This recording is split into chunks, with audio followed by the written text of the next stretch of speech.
Hello and welcome back. I'm Nicole, a cottage witch, and today I'm doing a little meander through the Prairie Herbalist tarot that I made. I don't know if anybody else will be interested because it's very specific to my practice and the prairies. It is on Make Playing Cards if anybody's interested. And the reason I made it is there are a lot of plant decks out there, but none of prairie plants specifically, and the ones that I wanted to work with. So I'd made the Prairie Herbalist Tarot. The first version I printed maybe 2 years ago, I think. And I've been working on it for a couple of years before that. And this one I just got in the mail the other day. And I will try and avoid the glare as much as possible, but I had to turn on a red light because it's still winter and we don't have any lighting by the time I'm done work, so oh well. What was I saying? Winter one. Yes, I wanted a winter edition because this one was just too green for me to use in the winter. There was too much green, and using it in the winter just didn't quite work for me for some reason. It was just not quite right, because when I'd go outside, that wasn't what I saw. So I've been collecting photographs for like 4 years now for these two decks. The Fool is the dandelion because, I mean, it's adorable. I don't know why people dislike dandelions. They are not really invasive. They are invasive in that they're not a native species, they're a foreign species. But they, at least on the prairies, they are not an invasive weed in that they will not grow anywhere that native plants can grow. They only grow in areas where nothing else can grow, like lawns, because it's mowed down all the time, and you know, back alleys and things. If you're actually out on the open prairie, the only places you'll find dandelions are in like the grooves or beside the grooves of dirt roads, and that's it. So they're not actually as much of a problem as people think, and they're adorable and entirely edible and entirely medicinal, so I love them. The witch is Rosemary. I did rename a lot of the cards for myself because I didn't want anything gendered, and I didn't want anything, so this is the oracle, I didn't want anything imperial. Silverberry is technically edible, although it's very mealy. It's very, once it's dry and you break it, like squish the berry, it's a powder inside. And you can polish the seeds and make beads out of them if you're so inclined. The creator is the crabapple. Some of the pictures are from the spring or the fall, so they're not entirely dead of winter, but they're like nearly winter. This is barely out of winter. Like the ladybugs are just out of dormancy. This sort of early days of the spring. This is red osier dogwood for the guardian. It is a beautiful plant. It's sometimes called red willow, and it grows along riverbanks here and is hugely important for maintaining the structure of the riverbank, for preventing erosion into the water. And we have a big problem with sediment and of course agricultural runoff into the water here. Birch as the hierophant. I love birch. This is a weeping birch, which is technically not native to the prairies, but it's not invasive either, so it doesn't do any harm.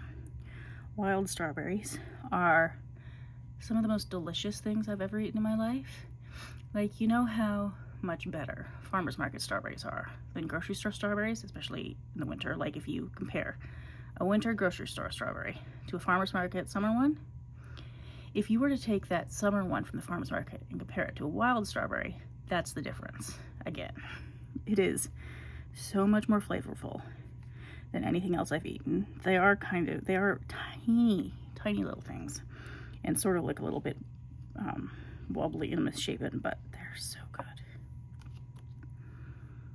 Yarrow is the chariot. This is on my balcony. They're so cute. Tansy is strength. Tansy is also an invasive weed around here. So, you know, take as much of that as you want, but use with caution. It can kill you. Prairie sagewort is the hermit. This is another native plant that has been used by local indigenous people for thousands of years, probably.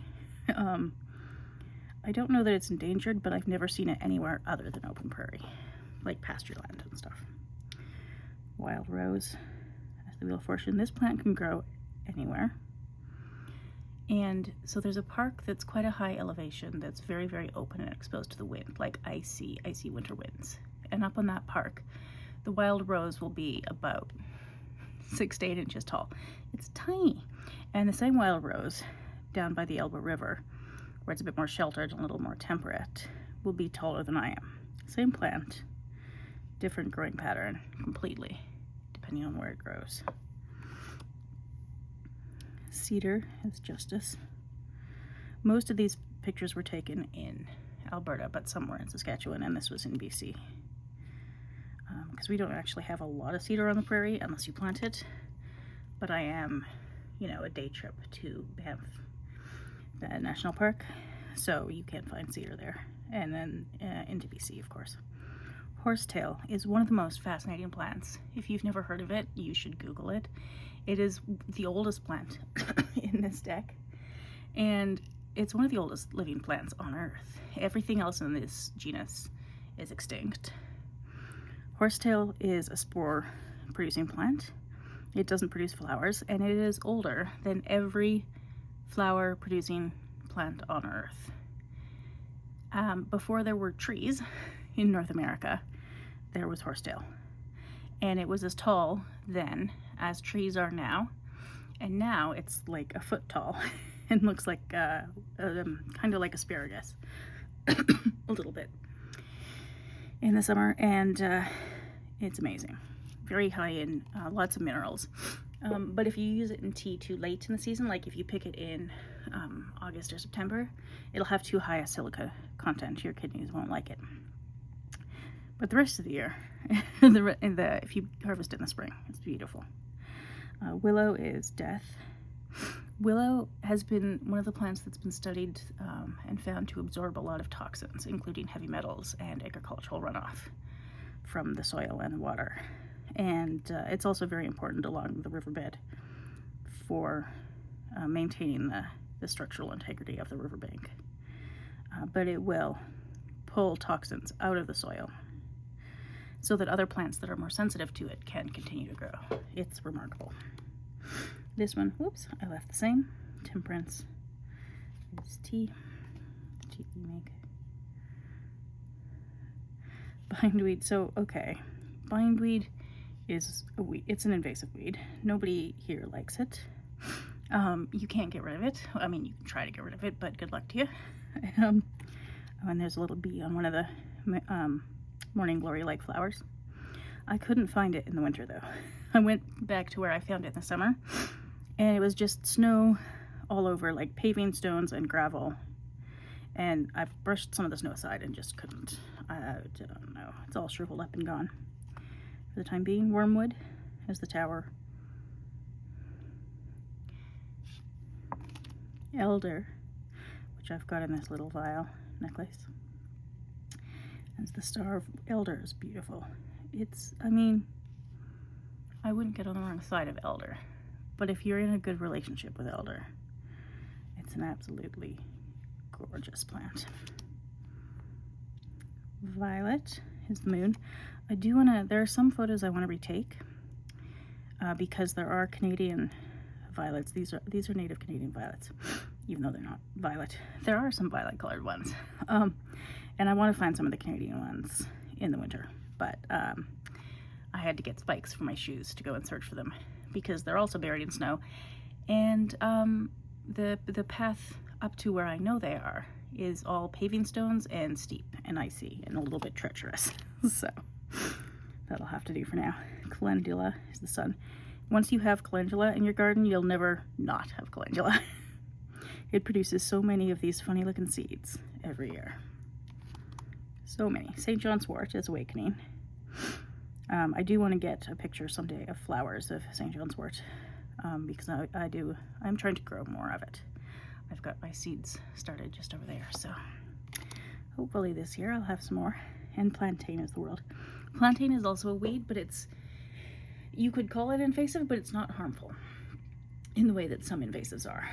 It like dandelion, only grows where nothing else wants to, and in generally kind of poor soil, and can help return nutrients to the soil when it dies, and is delicious and unobtrusive, and I love it. It's everywhere.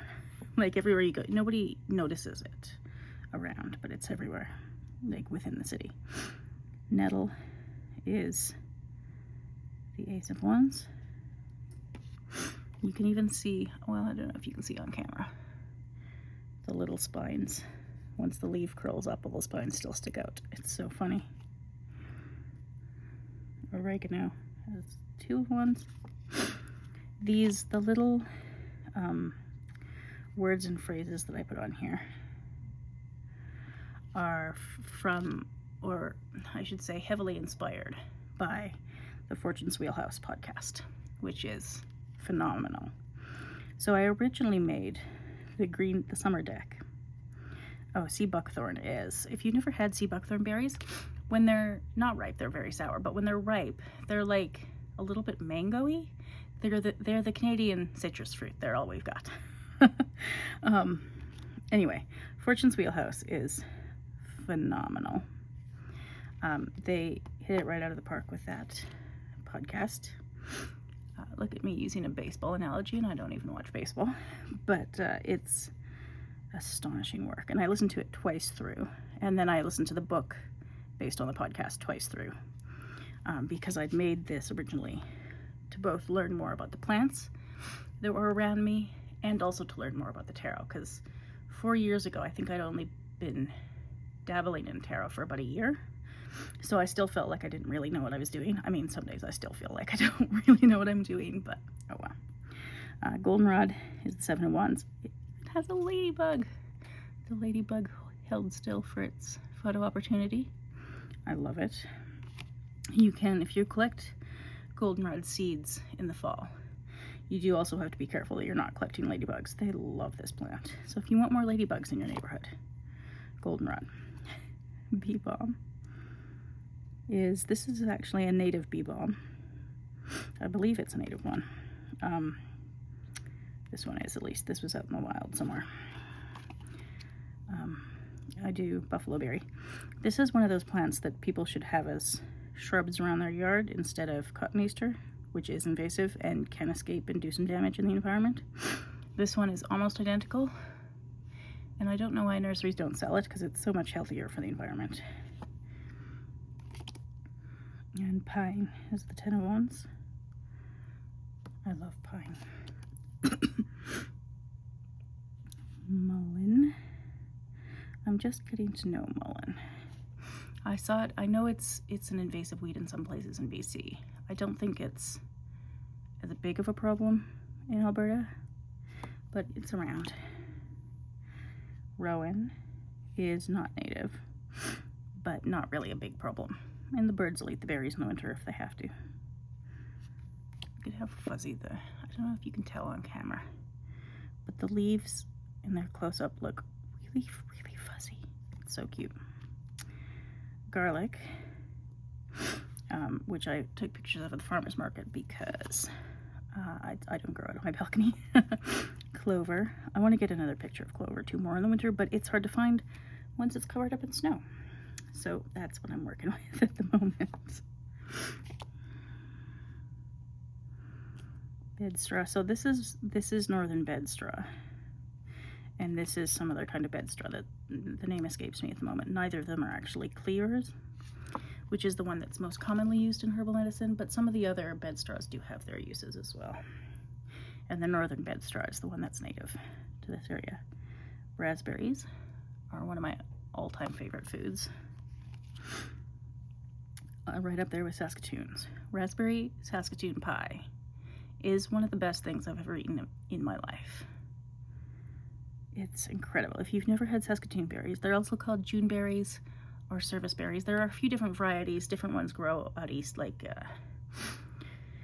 Even as far as Pennsylvania, I think they have a different variety there, though. And they're beautiful. They are being affected by climate change in not a very nice way, though. So if we could do something about that, I would appreciate it. Catnip, I only started getting to know really last year. And it's wonderful. Compost is the 5 of Cups. I do have a little compost bin on my balcony. It doesn't work very well because it's not very big, but it works eventually. It'll all break down eventually. And one of the most interesting things about learning to garden is actually watching that cycle of things breaking down and being renewed every year, because you can know intellectually how compost works and how integral death is to the next round of life, but it's a totally different process experiencing it in a garden. Highly recommend. This is box elder maple. It is a native maple to my area. It doesn't have as much of the sugary sap as, or rather the sap doesn't have as high a sugar content, I guess I should say, as sugar maple, but you can harvest some of the sap from the trees if you're so inclined. You will need more sap to produce the same amount of syrup. Basil is an all-time favorite. This is, the photo is actually technically American elm. Yeah, okay. I was just making sure the shadows were on the photos and not in my living room. Because I use slippery elm a lot, because it's so dry here and it's very mucilaginous. But slippery elm doesn't grow here. At least I've never seen it here. I've seen Siberian elms, and mostly what we've got are American elms. And that's it. So that'll have to do for now until I meet a real life slippery elm. This is motherwort, which I also just started getting to know in the last couple of years, but it's beautiful. This is marshmallow. Also wonderful and very soothing cattail. These are from a place, it's within the city, but it's one of those tiny little wild spots that you run into by accident, where there's a little spring where you don't expect to find a little spring, and there's all this cattail and horsetail, and it's one of my favorite places. Pineapple weed. I'm not actually 100% convinced that this plant is pineapple weed. It might be, but it might not be.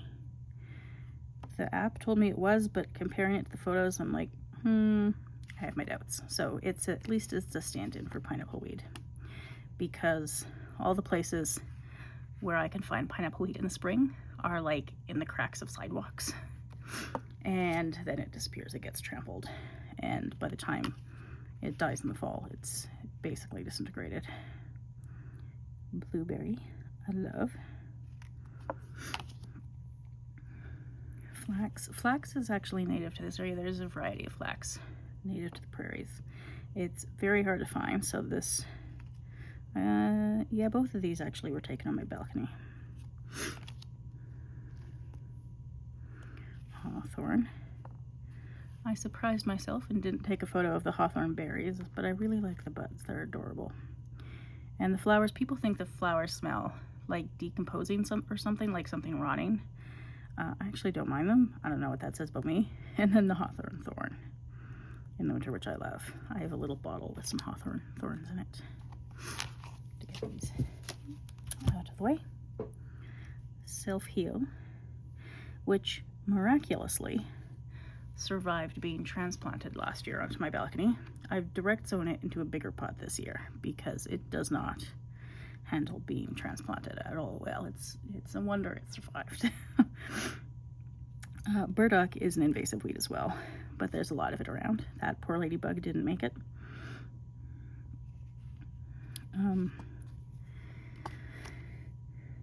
Poplar, I use the same. This is one of the only plant I think that I actually, aside from compost and tea, that I use the same picture of, because it's early in the spring with the buds just coming out. And if you've ever smelled these resinous buds, they are glorious and I love them. Henbane is the Seven of Swords. It's also an invasive weed. So not all of these are native, some of them are invasives. But it produces so many seeds. It actually dies off every winter, but it produces so many seeds that it's pretty nearly unstoppable. Feverfew. Milk thistle. Neither of these are actually milk thistle. These are stand-in photos until I get milk thistle to grow again. Actually, this might be milk thistle. Yeah, this is milk thistle.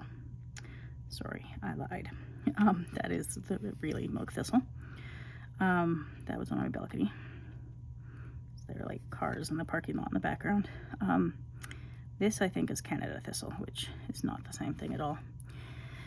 But I couldn't get milk thistle to grow on my balcony last year, so hopefully it will grow this year, and I will get to take a different photo for it. Kale parsnip. This is one of those plants that took me about 3 years of hunting to find in Calgary. It does exist in Calgary. I've now found it in 2 places, but it took a while to find. This is one of the parks where it does exist, but I couldn't find the exact plant in winter because they chopped them all down, so it's in there somewhere. And it's one of those ones that you want to wear gloves, because if you break the stem and the sap gets on your skin, and then that skin gets exposed to sunlight, you can get pretty severe burns. So you do want to be careful with that one. Barberry, which the government classifies as an invasive, but isn't. It's a native plant to this area. But the wheat farmers don't like it because for half of its life, how do I word this properly? There's a fungus that spends half of its life cycle on one type of plant and then half on another type of plant. And this particular plant can support that fungus for half of its life cycle. And then it's a type of rust fungus, I think, that can really damage the wheat. So the farmers don't like it, so the government's classified it as a weed, even though it is kind of supposed to be here. We do have a wild licorice in Canada. It's called, actually, I'm not going to try and pronounce the name because me and Latin pronunciation don't get along real well yet. I'm working on it. But this is down by the river. I haven't found a lot of it in town, so I wouldn't actually harvest it in the wild, but it is around. Trembling aspen is, oh yes, and I should say I renamed the quartz as well to be less gendered and less imperial. So there's the Elder of Swords, the Healer of Swords, the Defender of Swords, and the Learner of Swords, which is chives in this case. This is oak, the first, the earthy. This is just from, they plant oak trees around the neighborhood sometime. Bur oak. It's a cute little one. It gets really fuzzy burrs around the edge of the acorn, hence bur oak. Rhubarb. I'm 95% sure that's rhubarb. It looks like rhubarb.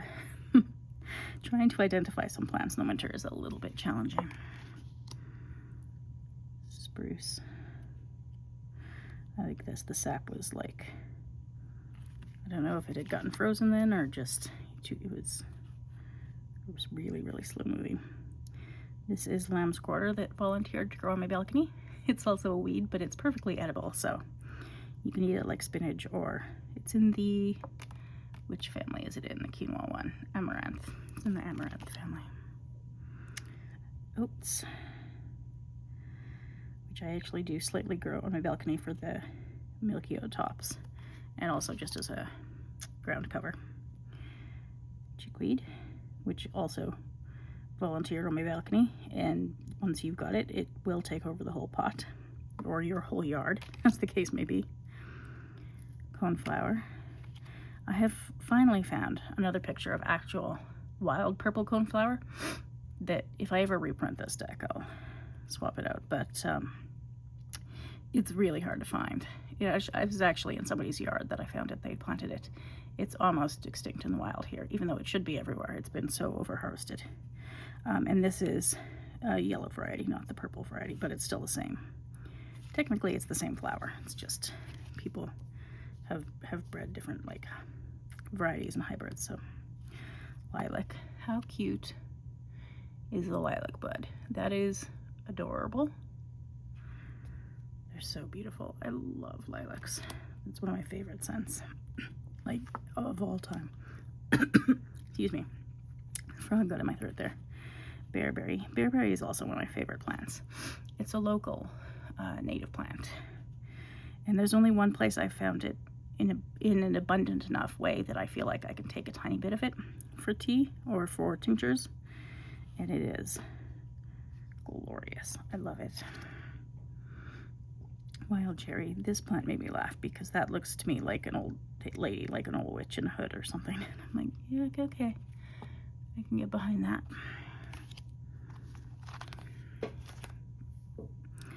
Ground ivy, which I'm still sort of getting to know. Juniper. This is Rocky Mountain juniper. So if it looks a bit cedary, that's why. It is a juniper. And this is common juniper. And ash. This is a green ash specifically that's out in the park across the street from me. It's a tree that means a lot to me, so I love it. Anyway, those are my Prairie Herbalist decks. I had a lot of fun making them. I don't know that I'll make a tarot deck again anytime soon because this project took me like 4.5 years or something. It takes a ridiculous amount of time to get it all together. But anyway, there are a few photos that I may swap out as I find them, but I feel like I can hunt for them at a more leisurely pace now that I've got the summer version and the winter version. And the winter version I'll use for a while yet, because even though it is it March yet? No, it's the last day of February as I'm recording this. We've still got a couple months of winter to go up here. So, it might be a little bit brown for a while. Trees will start budding in April a little bit, but most things won't really start turning green until May, which is when our last frost date is supposed to be, although it's been in April the last couple of years because climate change. But anyway, so hopefully that doesn't damage the plants too badly because it is disconcertingly warm up there for a February day today. Anyway, if you've made it this far, thank you for watching. And I'll see you next time.